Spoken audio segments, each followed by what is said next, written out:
Hey, it's Andrew. In this video, we are going to go ahead and install the Codex extension for Visual Studio Code. So just go ahead and type in Codex here. I actually already recorded this, but I lost the video. So here, I'm just going to uninstall it really quickly, but you're going to go ahead and install it. And once you install it, in the top right corner, we'll have Codex here. You can see I already have a conversation. I'll make a new conversation.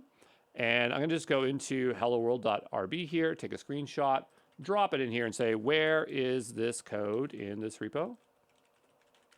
It's pretty darn straightforward. We could go up to our settings. If we want to install plugins, we could search for plugins here or skills. So here we have Sora. I think they're not doing Sora anymore, so that one might be gone. But maybe you want a skill to create edit spreadsheets. So you can add that skill there. The other thing is I don't think these commands work exactly the same way. So I go ahead and type in skills. Stop bringing up that command. We'll say agents. So a little bit limited in terms of the way it can work here. I probably wouldn't recommend using this because the CLI is so powerful. The only thing that's kind of a pain is trying to figure out how to paste images into WSL2. Not a problem on a Mac, but definitely a problem here on Windows. But anyway, that's the Codex plugin. Nothing to write home about, but there you go, okay?